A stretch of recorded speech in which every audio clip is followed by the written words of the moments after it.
Bom dia, alunos! Sejam bem-vindos ao canal da Astra Educa e vamos estudar para o concurso da Marinha. Hoje iniciaremos o conteúdo de Ciências Biológicas com foco em Biologia Marinha, especificamente sobre conceitos e definições em ecologia nos ambientes marinhos. Este é um conteúdo fundamental para a prova, porque serve de base para praticamente todos os outros temas do edital. Quando falamos em ecologia, estamos nos referindo à ciência que estuda as interações entre os organismos e o ambiente em que vivem. No contexto marinho, isso significa compreender como seres vivos como peixes, algas, moluscos, crustáceos, micro-organismos e tantos outros interagem entre si e com fatores físicos e químicos como salinidade, temperatura, luminosidade, pressão e disponibilidade de nutrientes. Ecologia marinha, portanto, é o estudo dessas relações dentro dos oceanos, mares, estuários, recifes, plataformas continentais e regiões oceânicas profundas. Para entender bem esse conteúdo para concurso, precisamos dominar os níveis de organização ecológica. O primeiro nível é o indivíduo, que corresponde a um único organismo. Depois temos a população, que é o conjunto de indivíduos da mesma espécie ocupando determinada área em um mesmo período. Em seguida temos a comunidade, que é o conjunto de populações diferentes interagindo em uma mesma área. Já o ecossistema inclui a comunidade mais os fatores abióticos, ou seja, os componentes físicos e químicos do ambiente. Essa diferença entre comunidade e ecossistema é muito cobrada em prova. Então memorize que ecossistema sempre envolve fatores bióticos e abióticos. Acima disso temos o bioma, que representa um grande conjunto de ecossistemas com características semelhantes, e por fim a biosfera, que é o conjunto de todos os ecossistemas do planeta. No ambiente marinho, os fatores abióticos exercem papel determinante na distribuição das espécies. A salinidade influencia processos osmóticos. A temperatura regula o metabolismo dos organismos. A luz determina a profundidade onde pode ocorrer fotossíntese.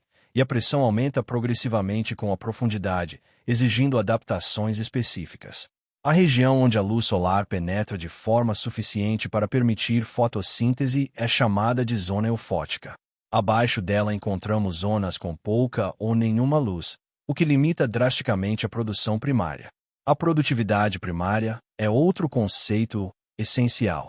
Ela corresponde à taxa de produção de matéria orgânica pelos organismos autotróficos, principalmente o fitoplâncton nos oceanos. Devemos diferenciar produtividade primária bruta, que é toda a energia capturada pela fotossíntese, de produtividade primária líquida, que é o que resta após descontar a energia utilizada na respiração dos próprios produtores. Regiões de ressurgência apresentam alta produtividade devido à ascensão de nutrientes das camadas profundas, enquanto áreas oceânicas centrais tendem a ser oligotróficas, ou seja, pobres em nutrientes. Outro conceito central é a diferença entre habitat e nicho ecológico. Habitat é o local físico onde o organismo vive. Nicho ecológico é o papel funcional que ele desempenha no ecossistema, incluindo sua alimentação, comportamento e interação com outras espécies. Em concursos, essa diferenciação aparece com frequência. Então é importante compreender que o nicho envolve função e não apenas localização. As relações ecológicas também são muito importantes no ambiente marinho. Relações harmônicas incluem mutualismo, como a associação entre corais e zooxantelas, onde ambos se beneficiam.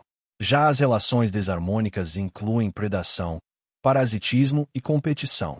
Essas interações estruturam as comunidades e influenciam diretamente a dinâmica populacional. A zonação marinha também é conteúdo recorrente em prova. Podemos dividir o ambiente marinho quanto à distância da costa em zona nerítica, que se estende sobre a plataforma continental, e zona oceânica, que corresponde às áreas além da plataforma. Quanto à profundidade, dividimos em zona eufótica, disfótica e afótica. Quanto à posição em relação ao substrato, temos o ambiente pelágico, que corresponde à coluna d'água, e o ambiente bentônico, que corresponde ao fundo marinho. Essa classificação é fundamental para entender onde cada organismo vive e como se distribui. Por fim, precisamos compreender conceitos básicos de dinâmica populacional, como densidade populacional, taxas de natalidade e mortalidade, imigração e emigração, crescimento exponencial e crescimento logístico. O crescimento logístico leva em consideração a capacidade de suporte do ambiente, que é o número máximo de indivíduos que aquele ambiente consegue sustentar de forma equilibrada. Esse conceito é extremamente relevante quando pensamos em exploração pesqueira e manejo sustentável, temas diretamente ligados à atuação estratégica da Marinha do Brasil. Portanto, dominar esses conceitos de ecologia marinha é essencial para construir uma base sólida para os próximos conteúdos do edital. Na próxima aula avançaremos para ciclos biogeoquímicos e ecologia trófica em ambientes marinhos, aprofundando ainda mais nossa preparação para o concurso da Marinha. Estudem com foco, entendam os conceitos e pensem sempre na aplicação prática, porque é assim que a banca costuma cobrar. Dando continuidade ao nosso conteúdo de biologia marinha, hoje vamos abordar ciclos biogeoquímicos e ecologia trófica em ambientes marinhos, um tema extremamente estratégico para a prova, porque conecta processos químicos, físicos e biológicos que estruturam todo o funcionamento dos ecossistemas oceânicos. Quando falamos em ciclos biogeoquímicos, estamos nos referindo à circulação de elementos químicos essenciais à vida entre os compartimentos bióticos, que são os seres vivos, e abióticos, como água, atmosfera e sedimentos. No ambiente marinho, os principais ciclos cobrados em provas são o ciclo do carbono, do nitrogênio, do fósforo e do oxigênio. O ciclo do carbono no oceano tem papel fundamental na regulação climática global. O dióxido de carbono atmosférico dissolve-se na água do mar e pode ser incorporado pelo fitoplâncton por meio da fotossíntese. Parte desse carbono entra na cadeia alimentar e outra parte pode afundar para camadas profundas na forma de matéria orgânica ou carbonato de cálcio, processo conhecido como bomba biológica de carbono. Esse mecanismo é extremamente relevante quando o edital menciona mudanças climáticas e acidificação dos oceanos, pois o aumento do QA atmosférico intensifica a dissolução no mar, reduz o pH e altera o equilíbrio químico, afetando organismos calcificadores como corais e moluscos. O ciclo do nitrogênio também é central na produtividade marinha. O nitrogênio é um nutriente limitante em muitas regiões oceânicas. Ele pode estar presente na forma de nitrato, nitrito, amônia ou nitrogênio gasoso. A fixação biológica do nitrogênio, realizada por certas cianobactérias, converte o nitrogênio atmosférico em formas assimiláveis. Já processos como nitrificação e desnitrificação transformam o nitrogênio entre diferentes estados químicos. Em áreas costeiras, o excesso de nutrientes provenientes de esgoto e fertilizantes pode causar eutrofização, levando à proliferação excessiva de algas e à redução do oxigênio dissolvido, o que impacta diretamente a fauna marinha. O ciclo do fósforo é mais simples, pois não possui fase gasosa significativa. Ele circula principalmente entre rochas, sedimentos e organismos vivos. Em ambientes marinhos, o fósforo também atua como nutriente limitante e influencia a produtividade primária. Já o ciclo do oxigênio está diretamente relacionado à fotossíntese e à respiração. O fitoplâncton é responsável por grande parte da produção de oxigênio do planeta. Entretanto, em zonas profundas ou áreas com alta decomposição de matéria orgânica, podem ocorrer zonas hipóxicas, com baixos níveis de oxigênio, prejudicando organismos aeróbicos. Agora vamos conectar esses ciclos com a ecologia trófica. Ecologia trófica estuda as relações alimentares dentro do ecossistema, ou seja, como a energia e a matéria fluem através dos diferentes níveis tróficos. No ambiente marinho, a base da cadeia alimentar é composta pelos produtores primários, principalmente o fitoplâncton. Esses organismos realizam fotossíntese e convertem energia solar em energia química. Em seguida temos os consumidores primários, que são os herbívoros, como o zooplâncton que se alimenta do fitoplâncton. Depois vêm os consumidores secundários e terciários, que incluem peixes, cefalópodes e grandes predadores marinhos. No topo da cadeia podem estar tubarões e grandes mamíferos marinhos. É importante entender que a energia diminui progressivamente a cada nível trófico devido às perdas metabólicas, seguindo o princípio da eficiência ecológica, geralmente estimada em cerca de 10% de transferência de energia entre níveis. Além das cadeias alimentares lineares, nos ecossistemas marinhos predominam as teias tróficas, que representam múltiplas interações alimentares interconectadas. Outro conceito muito cobrado é o de pirâmide ecológica, que pode ser de número, biomassa ou energia. Em ambientes marinhos, é comum ocorrer pirâmide de biomassa invertida, especialmente em regiões onde o fitoplâncton apresenta alta taxa de renovação, mantendo grande produtividade, mesmo com baixa biomassa instantânea. Precisamos também compreender o papel dos decompositores, principalmente bactérias e fungos marinhos, que degradam matéria orgânica morta e reciclam nutrientes, reinserindo-os nos ciclos biogeoquímicos. Essa reciclagem é essencial para manter a produtividade dos oceanos. Em provas da Marinha, a banca pode integrar ciclos biogeoquímicos com ecologia trófica ao apresentar situações envolvendo ressurgência, poluição, mudanças climáticas ou exploração pesqueira. Portanto, não estude esses temas de forma isolada.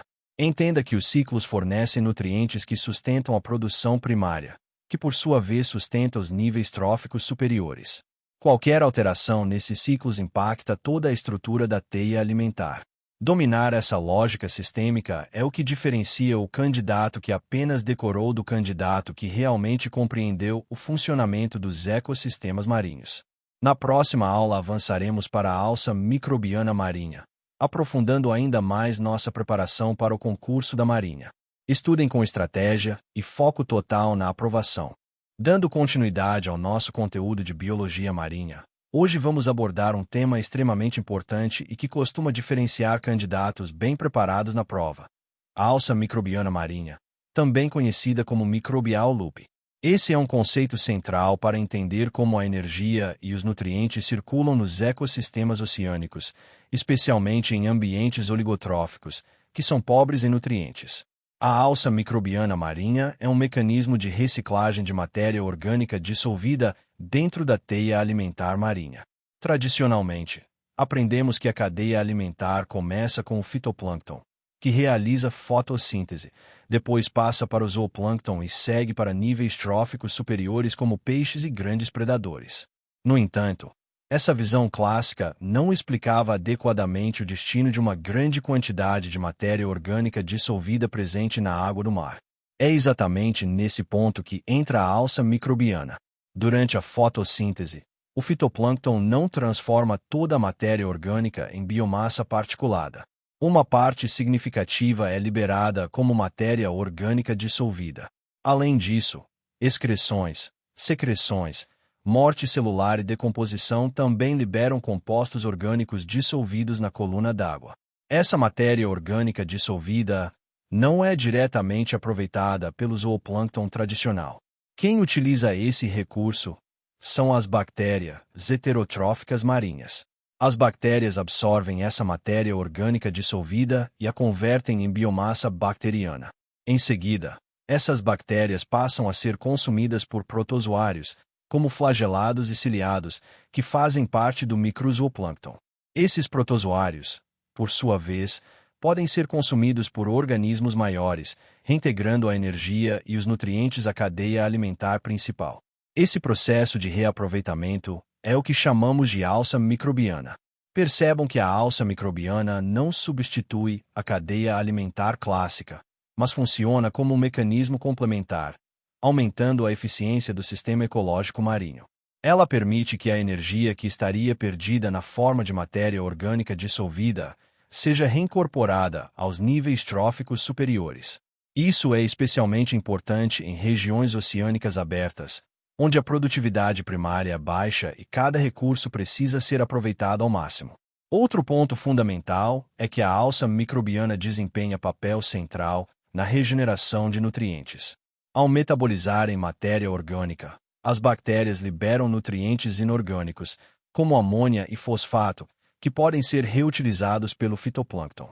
Dessa forma, a alça microbiana está diretamente conectada aos ciclos biogeoquímicos, especialmente os ciclos do carbono e do nitrogênio. Do ponto de vista do ciclo do carbono, a atividade bacteriana influencia a quantidade de carbono que permanece na superfície e a fração que pode ser exportada para as camadas profundas do oceano. Em termos ecológicos, Isso afeta a eficiência da chamada bomba biológica de carbono. Já no ciclo do nitrogênio, a regeneração bacteriana contribui para manter a disponibilidade de nutrientes na zona eufótica. Em provas de concurso da Marinha, a alça microbiana pode ser cobrada de forma conceitual, pedindo definição e função, ou de forma integrada, relacionando com produtividade primária, zonas oligotróficas, ciclos biogeoquímicos ou eficiência energética da teia alimentar. É importante memorizar que ela envolve principalmente matéria orgânica dissolvida, bactérias heterotróficas e microzooplâncton. Outro ponto que a banca pode explorar é o fato de que a alça microbiana aumenta o número de transferências tróficas dentro do sistema. Isso pode reduzir a eficiência energética total até os níveis superiores, mas ao mesmo tempo aumenta a reciclagem interna de nutrientes, o que é essencial para a manutenção do ecossistema em ambientes pobres em nutrientes. Portanto, quando você pensar em alça microbiana marinha, lembre-se de 3 ideias principais: reciclagem de matéria orgânica dissolvida, papel central das bactérias heterotróficas e reintegração da energia à teia alimentar. Esse mecanismo demonstra como os ecossistemas marinhos são altamente eficientes e interconectados. Dominar esse tema é fundamental para compreender a dinâmica trófica dos oceanos e para responder questões integradas que envolvam ciclos biogeoquímicos, produtividade e funcionamento das comunidades marinhas.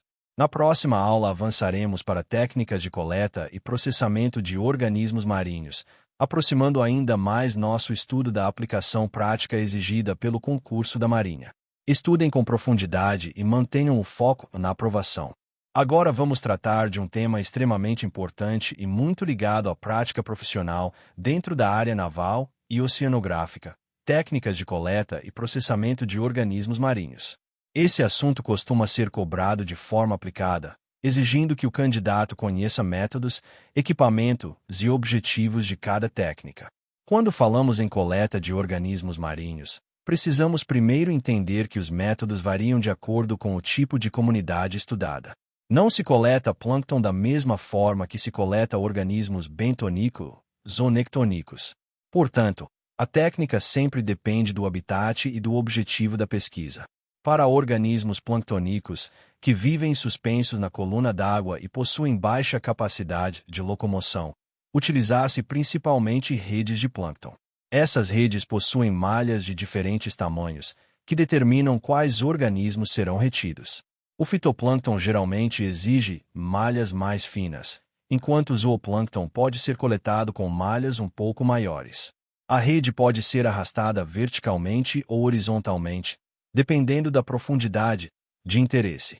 Outro método importante para a coleta de água contendo micro-organismos é a garrafa oceanográfica, como a garrafa de Niskin, que permite coletar água em profundidades específicas sem contaminação da superfície. Já para organismos bentônicos, que vivem associados ao fundo marinho, utilizam-se equipamentos específicos como dragas, pegadores de fundo e correios. A draga é utilizada para raspar ou remover organismos do substrato. O pegador de fundo, como o tipo Van Veen, coleta sedimento superficial junto com os organismos ali presentes.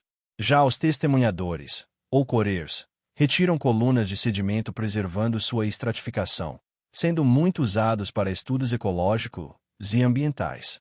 Em áreas rasas, também pode ser utilizada a coleta manual por mergulho autônomo, o que permite maior precisão e menor impacto.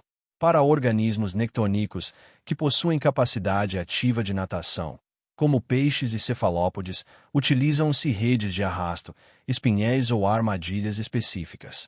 Redes de arrasto podem ser de fundo ou de meia água, dependendo do alvo da pesquisa. É importante lembrar que essas técnicas devem seguir normas ambientais e éticas, especialmente quando envolvem espécies protegidas. Após a coleta, inicia-se o processamento do material. Essa etapa é tão importante quanto a coleta, pois garante a qualidade dos dados obtidos. O primeiro passo geralmente é a triagem, que consiste na separação dos organismos por grupos taxonômicos. Em amostras de plâncton, utiliza-se microscópio óptico para identificação inicial. Em amostras bentônicas, pode ser necessário peneiramento do sedimento para separar organismos de interesse. A fixação e preservação também são etapas fundamentais. Para análises morfológicas, utilizar-se frequentemente formalina ou álcool etílico como conservantes. Já para análises genéticas, é comum utilizar etanol, em concentrações específicas, ou congelamento em baixas temperaturas para preservar o DNA. A escolha do método de preservação depende do tipo de estudo que será realizado posteriormente. Outro aspecto importante é a biometria, que envolve medição de comprimento, peso e outras características morfológicas dos organismos coletados. Esses dados são essenciais para estudos populacionais, crescimento e dinâmica de comunidades. Em estudos quantitativos, calcula-se densidade, biomassa e frequência de ocorrência. É fundamental também registrar metadados ambientais durante a coleta, como temperatura da água, salinidade, profundidade, oxigênio dissolvido e coordenadas geográficas. Esses dados permitem correlacionar a presença dos organismos com as condições ambientais, enriquecendo a análise ecológica. Em concursos da Marinha, a banca pode cobrar o conhecimento das técnicas associando-as ao tipo de comunidade marinha, ao objetivo da pesquisa ou à avaliação de impacto ambiental. Pode ainda exigir que o candidato identifique qual método é mais adequado para determinado estudo, por exemplo, monitoramento de poluição, levantamento de biodiversidade ou avaliação de estoque pesqueiro. Portanto, ao estudar técnicas de coleta e processamento de organismos marinhos, pense sempre na relação entre ambiente, organismo e método utilizado. Entenda que a escolha correta da técnica influencia diretamente a qualidade dos resultados e das conclusões científicas. Esse é um conhecimento essencial para quem pretende atuar na área naval, oceanográfica ou ambiental. Na próxima aula, avançaremos para a citometria de fluxo, aprofundando os métodos modernos de análise de organismos microscópicos no ambiente marinho. Mantenham o foco, estudem com estratégia e sigam firmes na preparação para o concurso da Marinha. Vamos começar pela citometria de fluxo. A citometria de fluxo é uma técnica laboratorial utilizada para analisar características físicas e químicas de células ou partículas microscópicas em suspensão. No contexto marinho, ela é amplamente empregada no estudo de microalgas, bactérias e outros micro-organismos presentes na água do mar. O princípio básico da técnica consiste em fazer com que as células passem individualmente por um feixe de laser dentro do equipamento. À medida que cada célula atravessa o feixe de luz, são registradas informações como tamanho, complexidade interna e fluorescência. A fluorescência é especialmente importante no ambiente marinho, porque muitos organismos fotossintetizantes possuem pigmentos como a clorofila, que emitem fluorescência quando excitados pelo laser.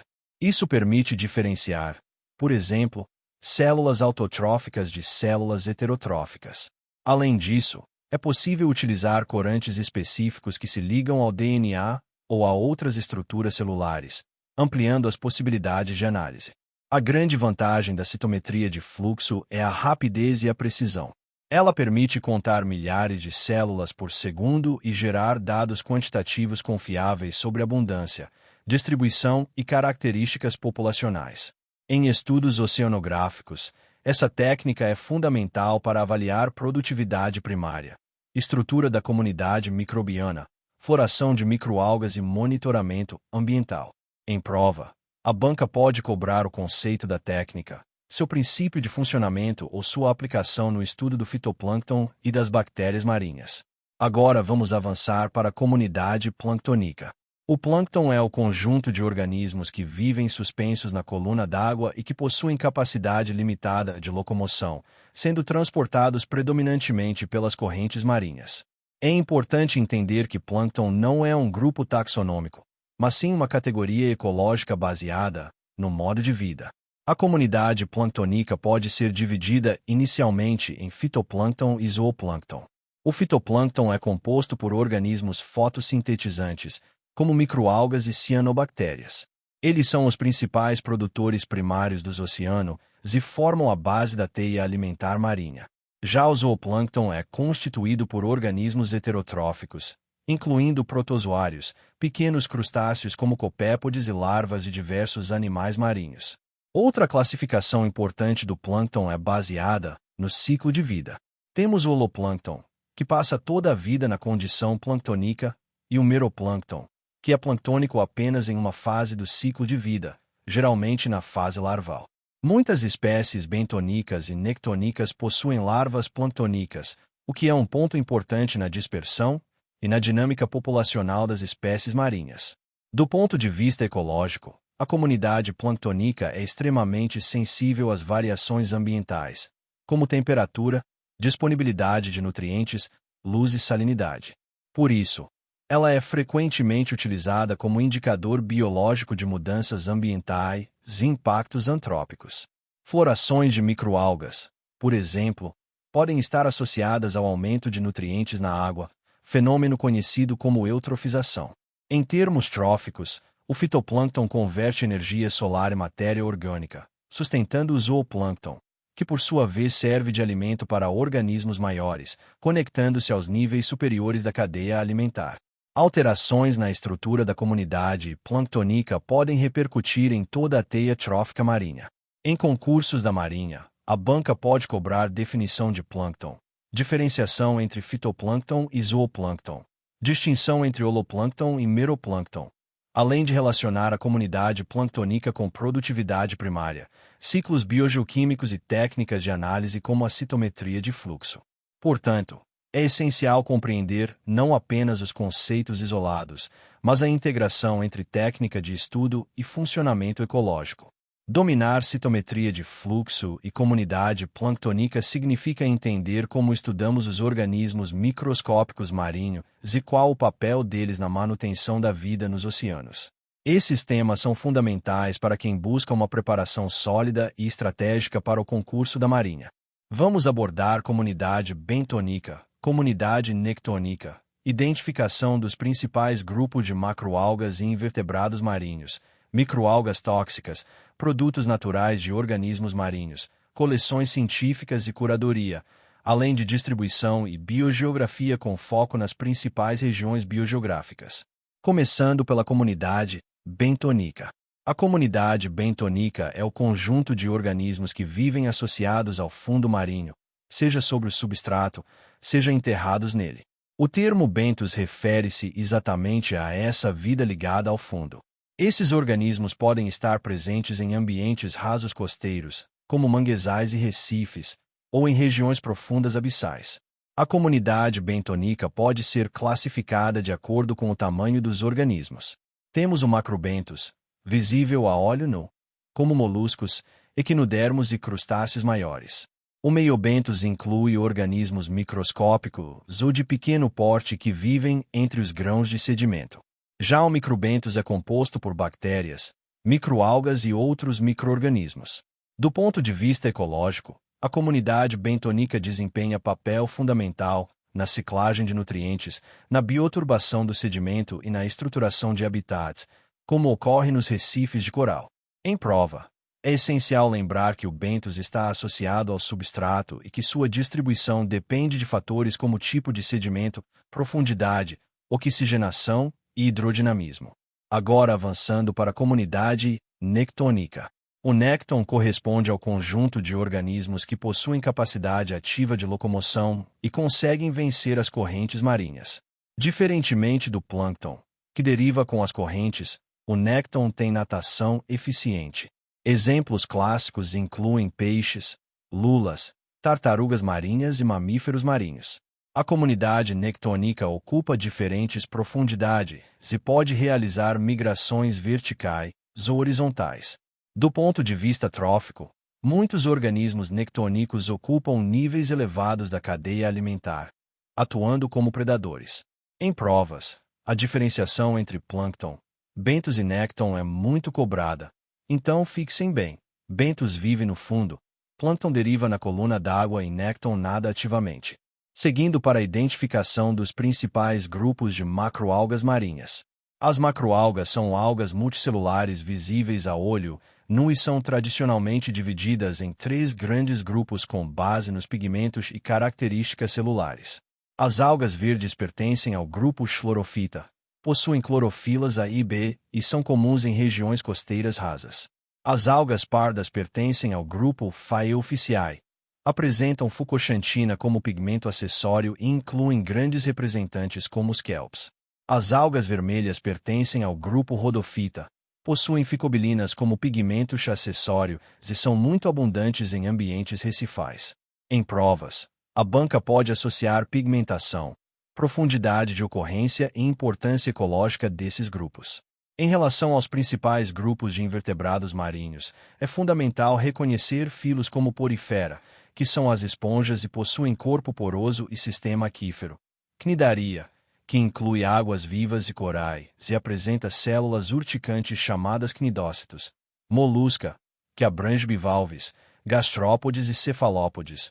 Artrópoda, com destaque para crustáceos como camarões e caranguejos. Echinodermata, como estrelas do mar, e ouriços, que apresentam simetria radial no adulto e sistema ambulacrário, e Annelida, com poliquetas marinhos segmentados. A identificação em prova costuma envolver características morfológicas básicas e papel ecológico. Agora falando sobre microalgas tóxicas. Algumas espécies de microalgas produzem toxinas que podem causar florações nocivas, conhecidas como marés vermelhas. Essas florações podem liberar substâncias tóxicas que se acumulam em moluscos filtradores e entram na cadeia alimentar, causando intoxicação em humanos e mortalidade de peixes. Muitas dessas microalgas pertencem ao grupo dos dinoflagelados. A banca pode cobrar o conceito de floração algal nociva e sua relação com eutrofização e impactos ambientais. Em relação aos produtos naturais de organismos marinhos, esse é um tema que conecta biologia com biotecnologia. Organismos marinhos produzem metabólitos secundários com propriedades químicas únicas, muitas vezes utilizados na indústria farmacêutica. Esponjas, cnidários e algas são fontes importantes de compostos com potencial antibiótico, antiviral, antitumoral e anti-inflamatório. Isso demonstra o valor estratégico da biodiversidade marinha, inclusive para a soberania científica e econômica. Falando agora de coleções científicas e curadoria. Coleções científicas são conjuntos organizados de espécimes preservados que servem como referência para estudos taxonômicos, ecológicos e biogeográficos. A curadoria envolve catalogação, conservação, identificação correta, controle de condições ambientais e manutenção dos registros associados aos espécimes.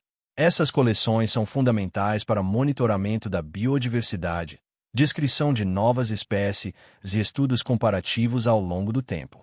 Em prova, pode ser cobrada a importância das coleções como patrimônio científico. Entrando em distribuição e biogeografia, esse campo estuda a distribuição espacial dos organismos e os fatores que influenciam essa distribuição. Fatores como temperatura, salinidade, correntes marinhas, barreiras geográficas e história evolutiva influenciam onde cada espécie ocorre. A biogeografia marinha reconhece grandes regiões com características faunísticas e florísticas próprias. Entre as principais regiões biogeográficas marinhas do mundo podemos citar regiões tropicais, temperadas e polares, além de divisões baseadas em províncias biogeográficas costeiras e oceânicas. No contexto brasileiro, a costa pode ser dividida em províncias como a província tropical do Atlântico Sudoeste e a província subtropical, refletindo variações de temperatura e composição de espécies. A corrente do Brasil e a corrente das Malvinas exercem grande influência nessa distribuição. Em concursos da Marinha, esses temas podem aparecer de forma integrada, exigindo que o candidato relacione comunidade bentônica com recifes, biogeografia com correntes marinhas, microalgas tóxicas com impacto econômico ou produtos naturais com potencial estratégico.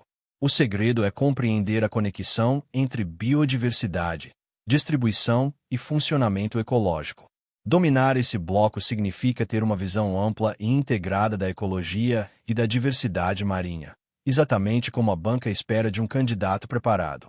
Agora vamos trabalhar 2 pontos extremamente estratégicos do edital: as potencialidades das espécies encontradas nos diferentes ambientes marinhos da costa brasileira e os impactos antrópicos, incluindo poluição marinha e seus efeitos sobre as comunidades. Esse é um conteúdo muito alinhado com a atuação da Marinha do Brasil, especialmente no que se refere à Amazônia Azul, gestão de recursos e monitoramento ambiental. Começando pelas potencialidades das espécies nos diferentes ambientes marinhos da costa brasileira, precisamos primeiro entender que o Brasil possui uma extensa faixa litorânea com grande diversidade de ecossistemas. Cada ambiente apresenta características físicas próprias, consequentemente, espécies adaptadas a essas condições. Nos ambientes recifais, como recifes de coral e recifes rochosos, encontramos elevada biodiversidade. Esses ambientes são altamente produtivos e funcionam como berçários naturais para muitas espécies de peixes e invertebrados. As potencialidades incluem pesca artesanal e comercial, turismo ecológico, biotecnologia e exploração de compostos bioativos produzidos por esponjas, corais e algas. Além disso, os recifes desempenham papel fundamental na proteção costeira contra a erosão e na manutenção da biodiversidade. Na plataforma continental, que corresponde à área submersa até aproximadamente 200 metros de profundidade, temos grande relevância econômica. É nessa região que se concentram importantes estoques pesqueiros, como sardinha, camarão e diversas espécies demersais. A plataforma também é estratégica para a exploração de petróleo e gás natural. Do ponto de vista biológico, abriga comunidades bentônicas e nectônicas diversificadas e apresenta alta produtividade primária em áreas influenciadas por ressurgência e aporte de nutrientes continentais. O talude continental, que é a região de transição entre a plataforma e as grandes profundidades oceânicas, apresenta declive acentuado e condições ambientais distintas, como maior pressão e menor incidência de luz. As espécies que habitam essa região possuem adaptações fisiológicas específicas. O talude tem potencial pesqueiro em espécies de águas profundas e grande importância científica para estudo da biodiversidade, ainda pouco conhecida. Já o Oceano Profundo, incluindo regiões abissais, apresenta condições extremas, como ausência de luz, altas pressões e baixas temperaturas. Apesar disso, abriga organismos altamente especializados, como peixes abissais, crustáceos e comunidades associadas a fontes hidrotermais. Essas áreas possuem potencial biotecnológico significativo, pois muitos organismos produzem substâncias adaptativas que podem ter aplicação farmacêutica e industrial. Além disso, há interesse econômico em recursos minerais do fundo oceânico, como nódulos polimetálicos. Agora avançando para impactos antrópicos e poluição marinha. Impactos antrópicos são alterações causadas pelas atividades humanas nos ecossistemas. No ambiente marinho, esses impactos podem ocorrer de diversas formas, como poluição química, despejo de esgoto, derramamento de petróleo, sobrepesca, destruição de habitats e introdução de espécies exóticas. A poluição marinha pode ser classificada em diferentes tipos. A poluição química inclui metais pesados, pesticidas e hidrocarbonetos. Esses contaminantes podem se acumular nos tecidos dos organismos, processo conhecido como bioacumulação. Quando a concentração aumenta ao longo da cadeia alimentar, temos a biomagnificação, afetando principalmente predadores de topo, incluindo o ser humano. A poluição orgânica, proveniente principalmente de esgoto doméstico e efluentes industriais, pode levar à eutrofização. O excesso de nutrientes estimula a proliferação de algas, reduz a transparência da água, quando ocorre decomposição intensa, diminui o oxigênio dissolvido, podendo causar zonas hipóxicas e mortalidade de peixes. Outro problema crescente é a poluição por plásticos, especialmente microplásticos. Esses fragmentos podem ser ingeridos por organismos planctônicos, peixes e aves marinhas, causando danos físicos e químicos. Além disso, o plástico pode atuar como vetor para contaminantes e micro-organismos. A sobrepesca é outro impacto relevante, pois altera a estrutura das comunidades marinhas e pode levar ao colapso de estoques pesqueiros. A remoção excessiva de predadores pode provocar desequilíbrios tróficos, modificando toda a dinâmica do ecossistema. A destruição de habitats, como manguezais e recifes, reduz áreas de reprodução e abrigo para inúmeras espécies. Já as mudanças climáticas e o aumento da temperatura da água podem causar branqueamento de corais, alterar padrões de distribuição das espécies e afetar a produtividade primária. Em provas da Marinha, É comum que a banca relacione potencial econômico com necessidade de conservação. Ou seja, o candidato deve demonstrar que entende que os recursos marinhos são estratégicos, mas dependem de manejo sustentável para garantir sua manutenção a longo prazo. Portanto, ao estudar esse tema, pense sempre na integração entre biodiversidade, potencial econômico e responsabilidade ambiental. A costa brasileira possui enorme riqueza biológica e estratégica, mas sofre pressões crescentes que exigem monitoramento, pesquisa e políticas de conservação. Compreender essas relações é essencial para quem deseja atuar na área e para quem busca aprovação no concurso da Marinha. Mantenham o foco e sigam firmes na preparação. Agora vamos trabalhar um bloco extremamente atual e muito estratégico para a prova: extinção e perda de biodiversidade, manejo e conservação de espécies marinhas, mudanças climáticas e acidificação dos oceanos, além de bioinvasão, seus conceitos e definições. Esse é um conteúdo que conecta ecologia, gestão ambiental e geopolítica marítima, algo diretamente relacionado à atuação da Marinha do Brasil. Começando por extinção e perda de biodiversidade. Extinção é o desaparecimento definitivo de uma espécie, quando não restam indivíduos vivos capazes de se reproduzir. Já a perda de biodiversidade é um conceito mais amplo, que envolve redução da variedade de espécies, diminuição da diversidade genética dentro das populações e simplificação das comunidades ecológicas. No ambiente marinho, a perda de biodiversidade pode ocorrer por sobrepesca, destruição de habitats, poluição, mudanças climáticas e introdução de espécies exóticas. A redução da biodiversidade compromete a estabilidade dos ecossistemas, diminui a resiliência frente a perturbações e afeta serviços ecossistêmicos, como pesca, proteção costeira e regulação climática. Em provas, a banca pode cobrar a diferença entre extinção local, que é a extirpação de uma espécie em determinada região, e extinção global, que é o desaparecimento total da espécie. Avançando para manejo e conservação de espécies marinhas. Manejo é o conjunto de ações planejadas para regular o uso de recursos naturais de forma sustentável. No contexto marinho, isso inclui controle de esforço pesqueiro, definição de tamanhos mínimos de captura, períodos de defeso e estabelecimento de cotas. Conservação, por sua vez, envolve estratégias para proteger espécies e ecossistemas, podendo incluir criação de unidades de conservação marinhas, áreas de proteção permanente e reservas extrativistas. Um conceito importante é o de manejo sustentável, que busca equilibrar exploração econômica e manutenção da capacidade de renovação das populações. A gestão baseada em ecossistemas é uma abordagem moderna que considera as interações entre espécies, habitat e atividades humanas. Para a prova da Marinha, é essencial compreender que conservação não significa proibição total de uso, mas sim uso racional e planejado. Agora falando sobre mudanças climáticas e acidificação dos oceanos. As mudanças climáticas estão associadas principalmente ao aumento da concentração de gases de efeito estufa na atmosfera, como o dióxido de carbono. O oceano absorve grande parte desse CO, o que ajuda a reduzir o aquecimento atmosférico, mas provoca alterações químicas na água do mar.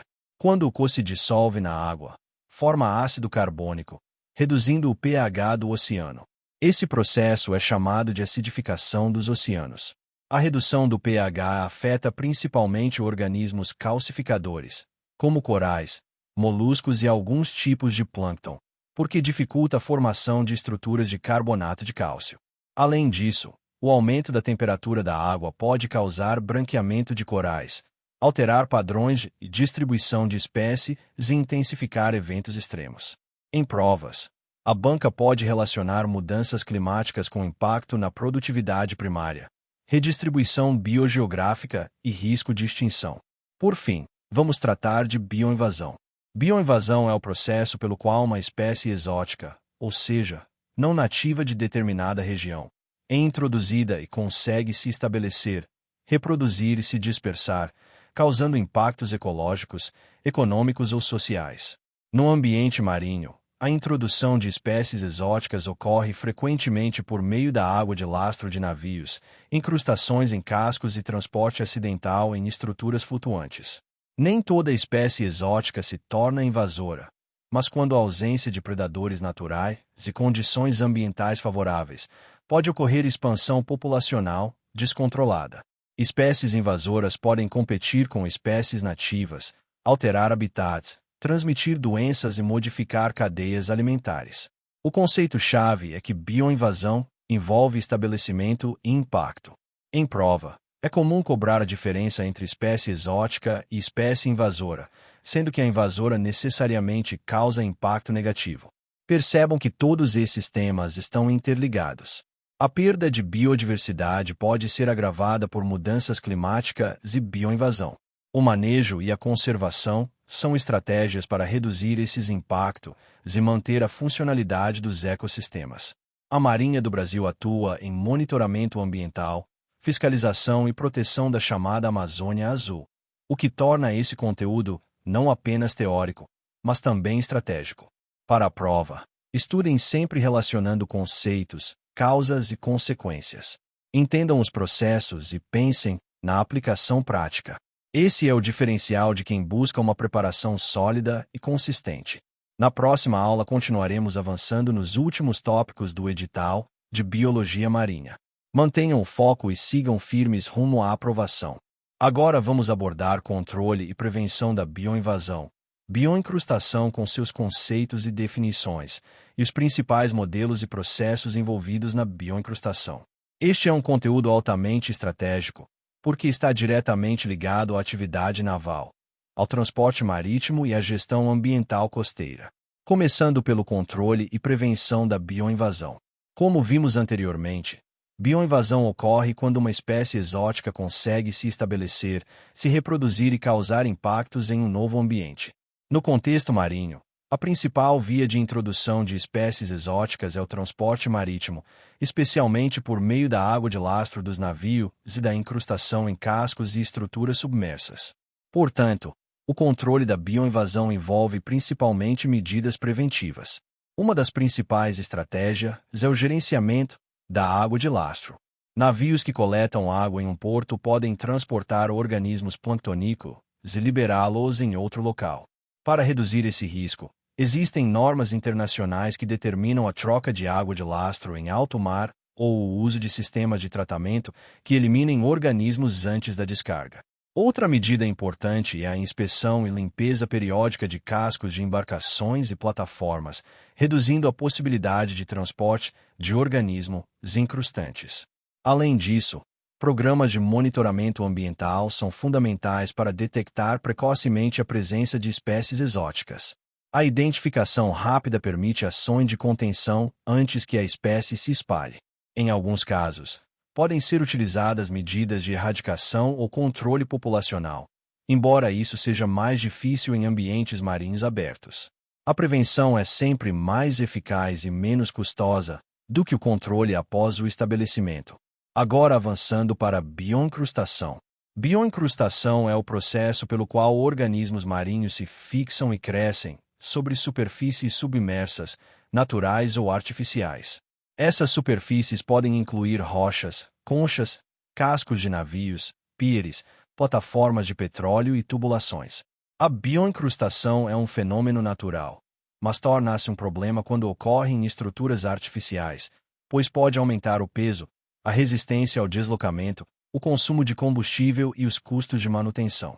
Os organismos envolvidos na bioincrustação incluem bactérias, algas microscópicas, cracas, mexilhões, assídeas e outros invertebrados sésseis. O processo começa com a formação de um biofilme microbiano, composto principalmente por bactérias e substâncias poliméricas extracelulares. Esse biofilme altera as características da superfície, facilitando a fixação de larvas de organismos maiores. Com o tempo, forma-se uma comunidade incrustante mais complexa. Esse processo ocorre em etapas. Primeiro, a adsorção de moléculas orgânicas na superfície submersa. Em seguida, ocorre a colonização por bactérias e formação do biofilme. Depois, há o assentamento de microalgas e protozoários. Finalmente, ocorre o recrutamento de organismos macroscópicos, como cracas e moluscos. Esse desenvolvimento sucessional é importante para entender os modelos de bioincrustação. Falando agora sobre modelos e processos da bioincrustação, existem abordagens ecológicas que explicam a sucessão das comunidades incrustantes. Um modelo clássico é o modelo sucessional, no qual espécies pioneiras colonizam primeiro e modificam o ambiente, permitindo a instalação de espécies posteriores. Outro aspecto relevante é a influência de fatores ambientais, como temperatura, salinidade, hidrodinamismo e disponibilidade de larvas, que determinam a composição da comunidade incrustante. Do ponto de vista aplicado, o controle da bioincrustação envolve uso de tintas anti-incrustantes, revestimentos especiais e tecnologias que dificultam a adesão de organismos. Antigamente, utilizavam-se compostos tóxicos como o tributilestânio, que foram posteriormente restringidos devido aos impactos ambientais. Atualmente, busca-se desenvolver soluções menos poluentes e mais sustentáveis. Em concursos da Marinha, a banca pode cobrar a relação entre bioincrustação e bioinvasão, já que organismos incrustantes transportados em cascos podem se tornar espécies invasoras em novos ambientes. Também pode exigir conhecimento sobre impactos econômicos, como aumento do consumo de combustível e necessidade de manutenção de embarcações. Encerrando nosso bloco de biologia marinha, é importante perceber que todos os temas estudados estão interligados. Ecologia, ciclos biogeoquímicos, comunidades marinhas, impactos ambientais, conservação, bioinvasão e bioincrustação fazem parte de um sistema complexo que define o funcionamento dos oceanos e a importância estratégica da chamada Amazônia Azul. A prova da Marinha exige, não apenas memorização, mas compreensão integrada dos processos. Se você acompanhou todas as aulas deste bloco, já construiu uma base sólida em biologia marinha para o concurso. Continue revisando, resolvendo questões e conectando os conteúdos. No próximo vídeo iniciaremos um novo eixo do edital. Mantenham o foco, disciplina e constância, porque a aprovação é consequência da preparação estratégica. Até a próxima aula.